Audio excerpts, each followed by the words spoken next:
semana, realmente muy bendecidos. Gloria al Señor.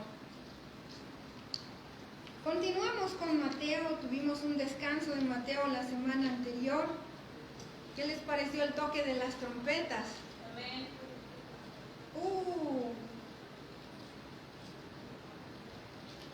Amén, amén. El mensaje de esta tarde es Jesús y las parábolas. Ya habíamos visto algunas parábolas de Jesús, pero estas parábolas que vamos a empezar a ver son las parábolas de la última semana de la vida de nuestro Señor Jesucristo. Las preguntas nos hacen pensar. Cuando alguien nos pregunta, la mejor manera de tratar una pregunta es contestarla con sinceridad, con honestidad, con transparencia. Debemos considerar las preguntas, especialmente las preguntas que nos hace Dios.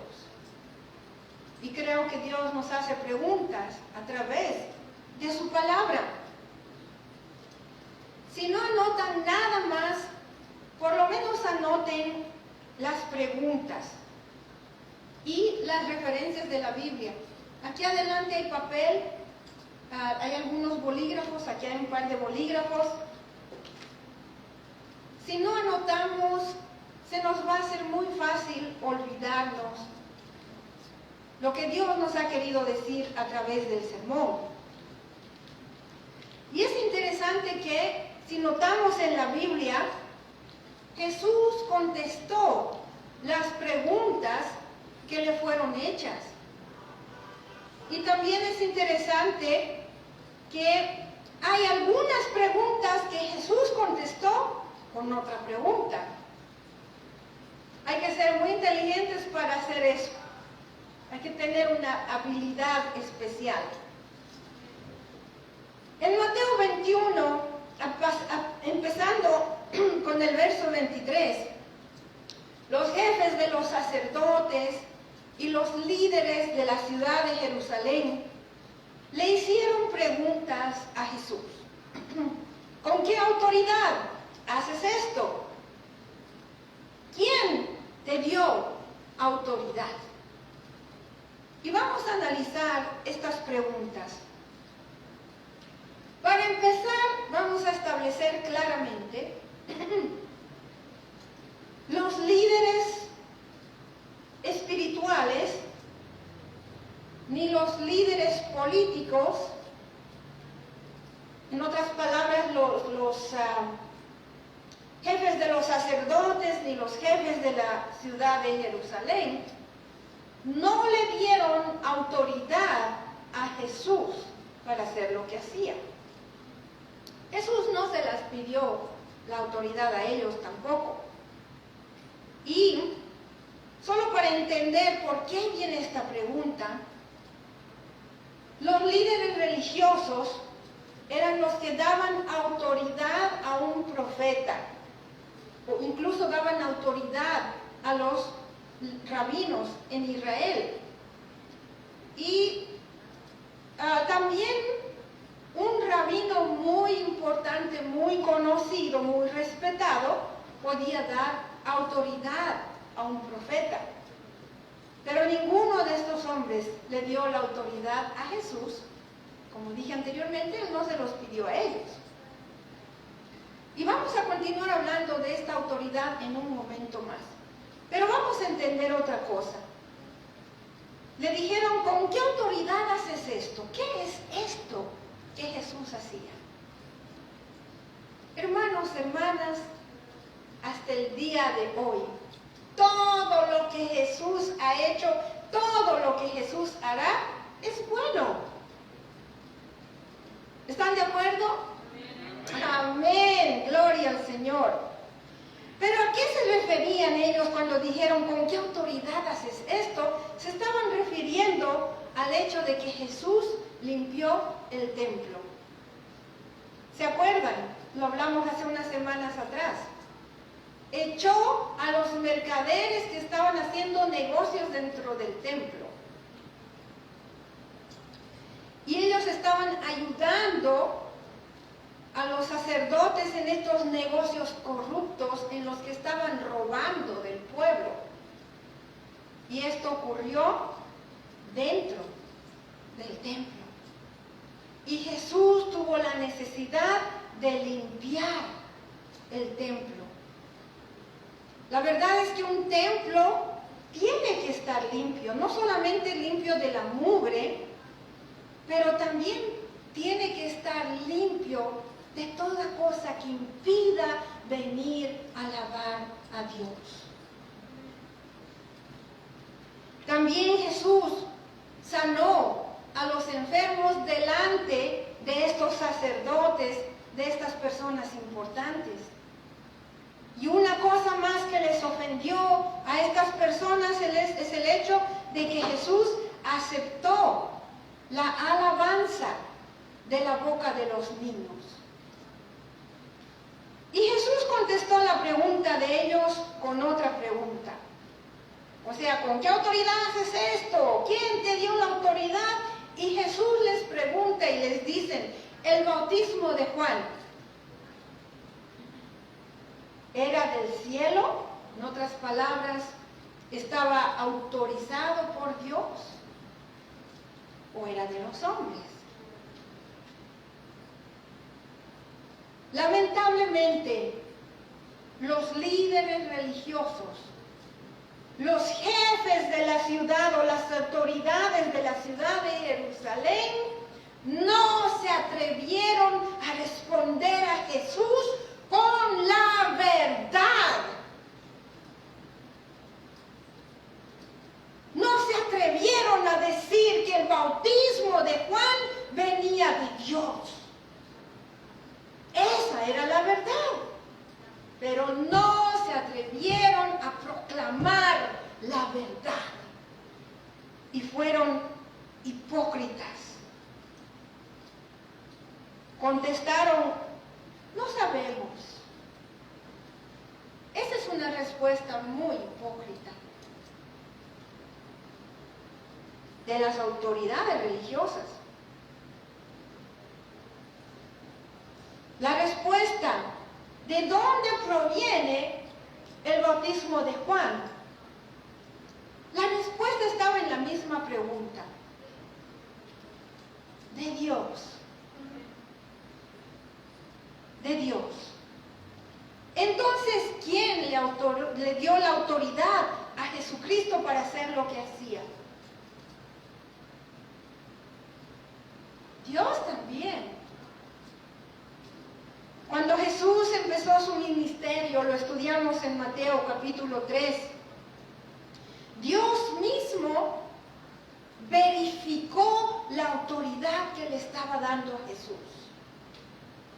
El Espíritu Santo vino sobre Jesús y se oyó la voz del Padre hablando.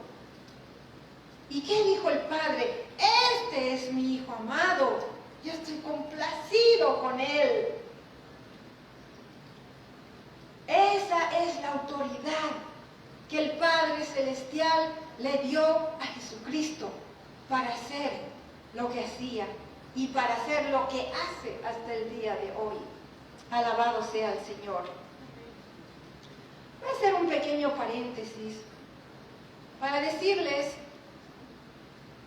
que las últimas parábolas de Jesús, en la última semana de su vida, tiene que ver con dos cosas, muy simples pero al mismo tiempo muy profundas. Tienen que ver con la eternidad. Las parábolas de Jesús tienen que ver con el hecho de que uno acepte a Jesús, crea en Jesús. Y tienen que ver con el hecho de que hay gente que rechaza a Jesús. Estas parábolas, sobre todo, tienen que ver con las personas religiosas de aquel tiempo. Vamos a la primera parábola de esta serie de la última semana de la vida de Jesús. Esta parábola, en sus Biblias, si tienen títulos, se titula La parábola de los dos hijos. Y la vamos a leer juntos. Está en Mateo 21, los versos 28 al 32. Y la palabra del Señor dice: pero, ¿qué les parece? Un hombre tenía 2 hijos y acercándose al primero le dijo: hijo, ve hoy a trabajar en mi viña. Respondiendo él dijo: no quiero. Pero después, arrepentido, fue. Y acercándose al otro, le dijo de la misma manera. Y respondiendo él dijo: sí, Señor, voy. Y no fue. ¿Cuál de los 2 hijos hizo la voluntad de su padre? Dijeron ellos: el primero.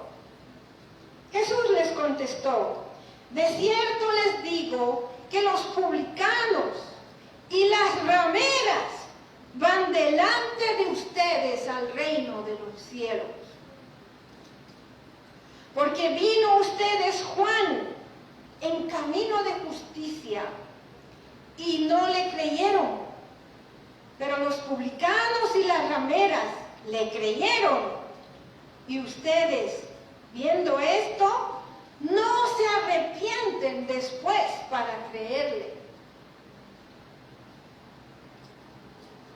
Hermanos, hermanas, cuando nosotros reconocemos que Jesús tiene autoridad de parte de Dios, si nos pide que vayamos a trabajar en su viña, ¿cómo le vas a contestar tú?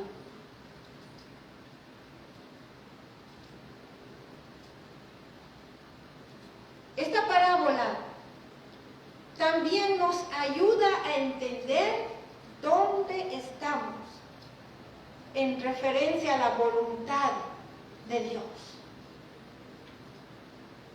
Vamos a analizarla. Jesús empieza con una pregunta. ¿Qué les parece? En otras palabras, ¿qué piensan ustedes? En algunas versiones está traducido así: ¿qué piensan ustedes? Las preguntas sirven para hacernos pensar. Y esta es una pregunta que demanda una respuesta. Primero vamos a ver, ¿quién es el Padre? El Padre es Dios. Segundo, ¿qué es lo que pide este Padre de sus hijos? Dice: ve a trabajar en mi viña. Y está hablando a sus hijos. ¿Qué mejor que un hijo para que vaya a ocuparse de los negocios de su padre? Un hijo supuestamente trabajaría por amor. Un hijo trabajaría para su padre por lealtad a su padre. Y lo que es importante considerar es que ese hijo va a heredar esa viña. ¿Por qué no trabajar entonces? Me equivoco. Sin embargo, ¿qué respuesta yo de este hijo? ¿Qué dijo este joven? No quiero. No quiero. Y al principio es posible que esa también sea nuestra respuesta, especialmente cuando pensamos en lo que Dios nos pide que hagamos. puede que pensemos que lo que Dios nos pide es algo muy difícil. Tal vez pensamos que lo que Dios nos pide nos va a costar mucho. Y es por eso que nuestra respuesta inicial, como la del hijo, es: no quiero. Ese es un estado de rebelión. Es rehusar obedecer a un padre. A este joven no le importó la voluntad de su padre. A este joven no le importó que había necesidad de trabajar en la viña de su padre. Pero sin embargo, no sabemos cómo, hay un arrepentimiento en este hijo. Hubo un cambio de idea y el joven obedeció a su padre. Lo siguiente que vamos a entender es que el padre le pide lo mismo al segundo hijo. Hijo, ve hoy a trabajar en mi viña. En el verso 30 vemos que el segundo hijo no le discute a su papá, no trata de hacer un acuerdo. Papito, es que ahorita estoy ocupado, estoy viendo mi programa preferido, no, es que estoy viendo una película, estoy con mi juego electrónico, está bien lindo, estoy ganando. Está muy caliente ahorita, más tardecito voy a ir. No le pone ninguna excusa a su papá. Más bien el muchacho parece muy educado, muy fino con su papá. ¿Y cómo le responde? Con mucho respeto le dice: sí, señor. ¿Ah? ¿Pero qué pasa? No fue. Cuando este muchacho le dijo: sí, señor, voy, parecería que en ese momento estaba listo para obedecer a su papá, ¿verdad? Pero no fue. Este muchacho no fue sincero, no dijo la verdad, no obedeció a su padre, aunque le hizo creer que estaba yendo. El primer hijo de esta parábola, Jesús lo dice claramente, son los recaudadores de impuestos y las prostitutas. Yo sé que en algunas versiones dicen rameras, pero lo entendemos mejor como prostitutas. Y en la mentalidad de aquel tiempo, los recaudadores de impuestos y las prostitutas eran los más pecadores, la gente más pecadora. Y Jesús les dice a los líderes religiosos y a los líderes de la ciudad de Jerusalén que los recaudadores de impuestos y las prostitutas estaban entrando al reino de los cielos delante de ellos. ¿Qué les parece? Esto nos da a entender, mis hermanos, mis hermanas, que cuando nos arrepentimos y creemos, todos tenemos oportunidad de entrar al reino de los cielos. El segundo hijo en esta parábola, Jesús nos da a entender que eran los líderes religiosos, los líderes de la ciudad de Jerusalén. Y les digo una cosa, hermanos, no puede haber un grupo de personas tan opuestos como estos. En un lado, los líderes religiosos, que se supone que eran los más santos, más cerca de Dios, y en otro extremo los más pecadores, los recaudadores de impuestos y las prostitutas.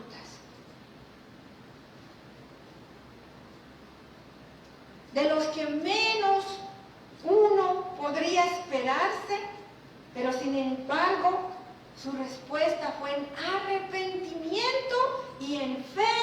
Por lo tanto, estaban entrando al reino de los cielos. En cambio, de los que más debía esperarse, de los líderes religiosos, sin embargo, ellos rechazaron a nuestro Señor Jesucristo. Al considerar esta parábola de Jesús, tengo una pregunta para ti, mi hermano, mi hermana.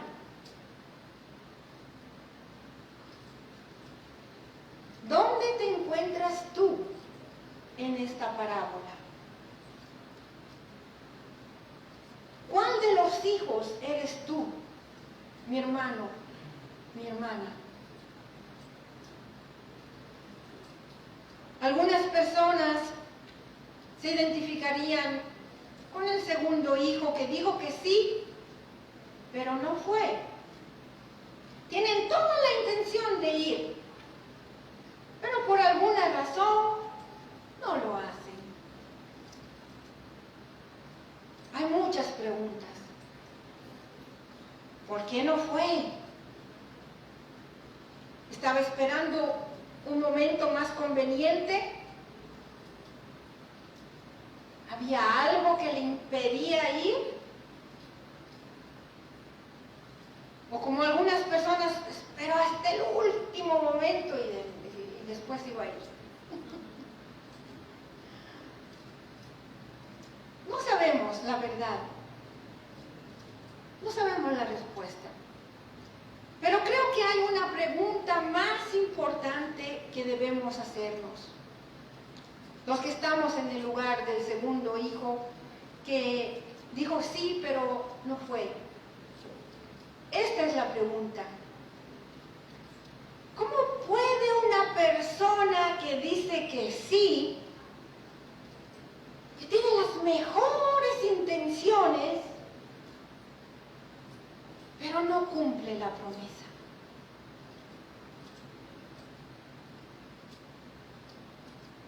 ¿Cómo podemos ayudar a esta persona a cumplir la promesa? Le dijo el papá sí, y de seguro que tenía la mejor intención de ir. No sabemos por qué no fue. Si tú, mi hermano, eres esta persona, si tú, mi hermana, eres esta persona que dice sí, pero no va, ¿cómo podrías cumplir con esa palabra que le dijiste a Dios? El primer hijo es el que nos da a entender que hay esperanza aún para el desobediente, para el rebelde. Hay esperanza aún para la persona que se aleja de Dios, porque al final se arrepiente y obedece a su padre. Este primer hijo es el que dijo no quiero, pero fue. Este primer hijo tal vez pensó que tenía todos los privilegios porque era el primer hijo y no tenía ninguna obligación de hacerle caso a su padre, mucho menos trabajar.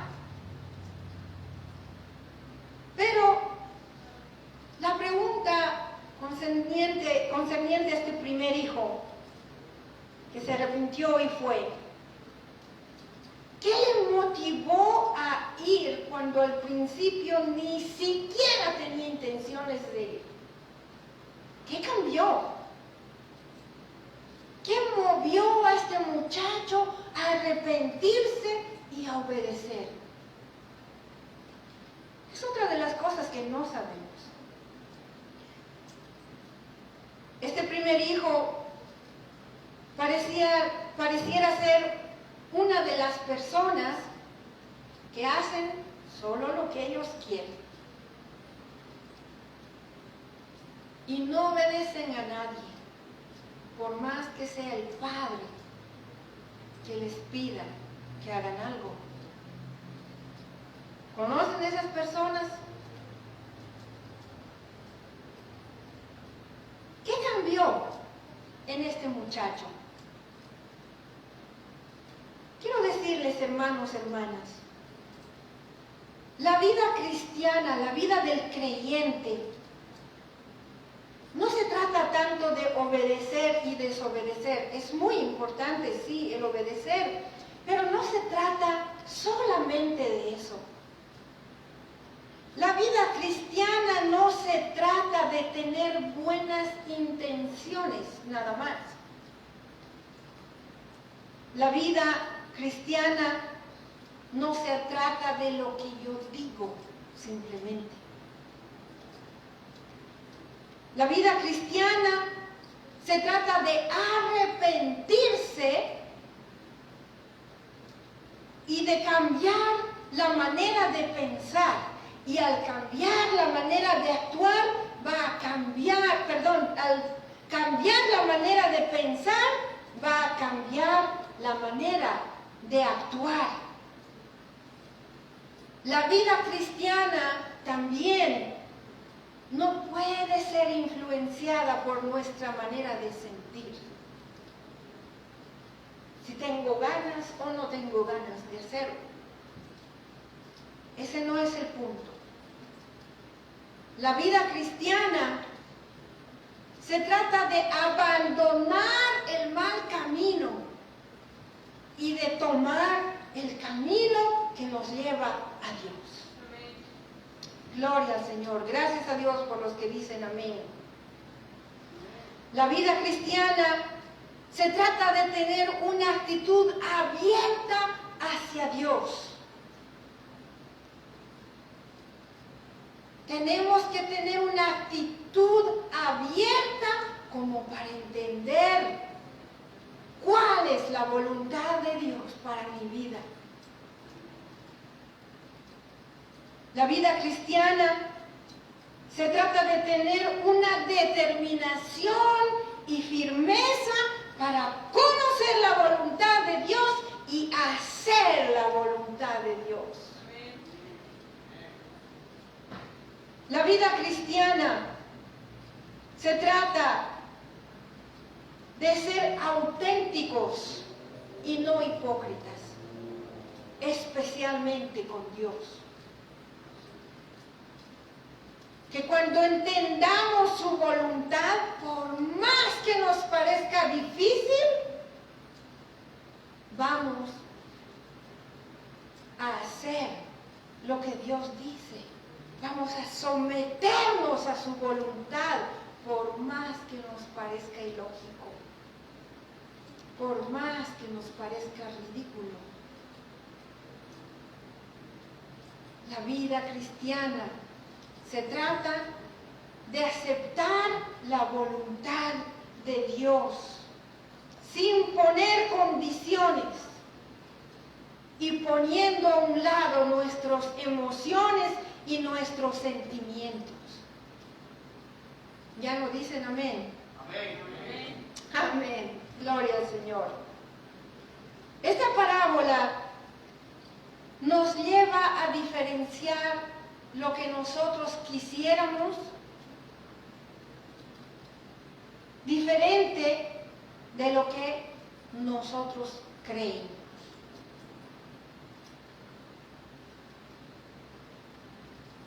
¿Cuál es la diferencia? Los principios. ¿Qué principios tienes tú en tu vida? Y según eso, también va a ser tu motivación.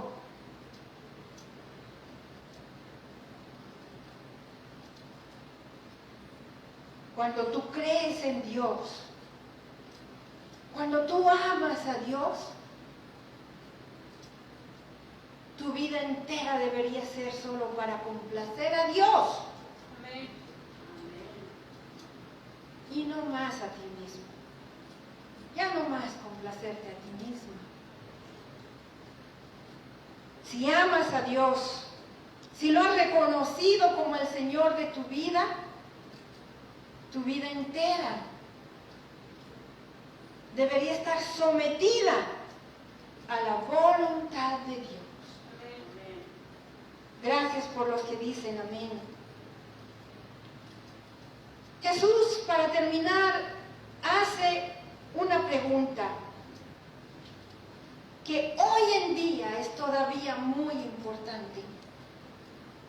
En el verso 31, Jesús pregunta: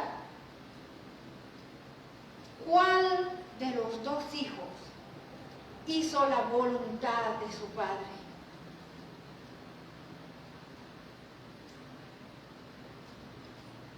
¿Cuál de los dos hijos hizo la voluntad de su padre?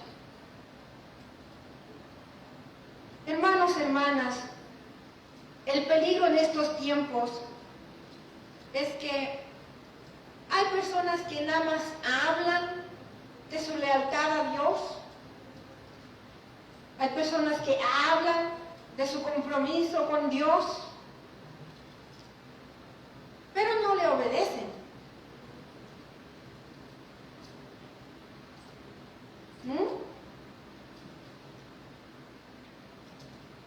Hay personas que hablan, se llaman creyentes, se llaman cristianos,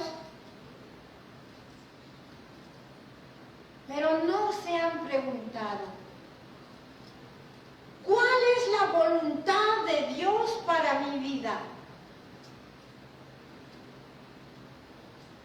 Y si la conozco, si sé cuál es la voluntad de mi vida, de Dios para mi vida, hermano, hermana,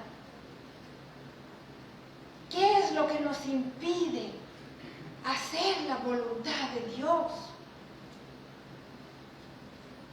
Preguntas que debemos de contestarlas. Preguntas que sí demandan una respuesta. Vivimos en una cultura donde se habla de Dios. Hablamos de la Biblia, hablamos de pasajes enteros de la Biblia, historias bíblicas las llamamos. Hay personas que incluso enseñan de la Biblia, predican de la Biblia. Hay personas que hacen muchas cosas en las iglesias, están ocupados. Y tenemos un lenguaje espiritual y estamos muy acostumbrados a ese lenguaje espiritual. Hermanos, hermanas, la pregunta esta tarde: ¿verdaderamente amas a Dios? ¿Verdaderamente estás comprometido con Dios? Si es así, empieza a buscar la voluntad de Dios. Empieza a preguntarle: Dios, ¿qué quieres de mí?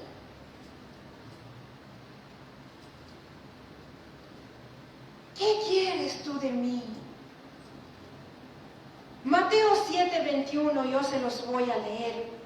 Este es otro pasaje que ya lo hemos estudiado. Mateo capítulo 7, versos 21. Dice Jesús: no todo el que dice Señor, Señor, entrará en el reino de los cielos, sino el que hace la voluntad de mi Padre que está en los cielos. Juan 15:14, es Jesús que está hablando. Entre sus últimas palabras: ustedes serán mis amigos si hacen lo que yo les mando. Ese es el mensaje de esta parábola. Voy a concluir con una pregunta. ¿Tiene alguna importancia para ti? ¿Te importa?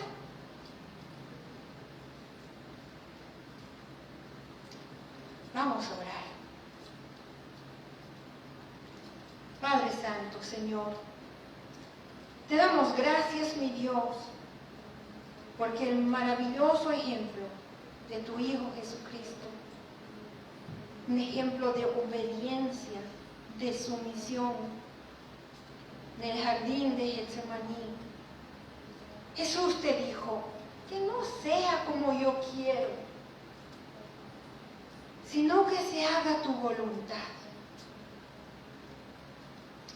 Padre nuestro, que se haga tu voluntad en nuestras vidas. Muéstranos tu voluntad. Señor, si nosotros somos las personas que dijimos que no en un principio, Señor, hoy nos arrepentimos y te pedimos perdón. Y queremos decirte sinceramente, sí, Señor, heme aquí, envíame a mí. Si somos las personas que dijimos que sí, pero no hemos hecho nada por conocer tu voluntad ni por obedecerte, Señor, hoy también nos arrepentimos y te pedimos perdón. Señor Dios, no queremos nada más parecer ser cristianos. No queremos nada más hablar como los cristianos. Dios, queremos ser cristianos auténticos. Cristianos verdaderos que creen en Jesucristo. Cristianos verdaderos que amamos a Jesús. Cristianos verdaderos que buscamos tu rostro y te preguntamos, ¿qué es lo que tú quieres para mí? ¿Cuál es tu voluntad para mi vida? Señor, queremos ser cristianos verdaderos que te servimos obedientemente.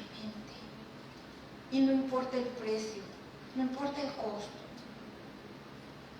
En el nombre de Jesús. Amén. Si ustedes han hecho esta oración conmigo, creyéndolo de verdad, quiero pedirles que me llamen, que me hablen. Amén. Gloria al Señor. Dios les bendiga y con esto hemos terminado nuestra reunión. Dios les bendiga grandemente.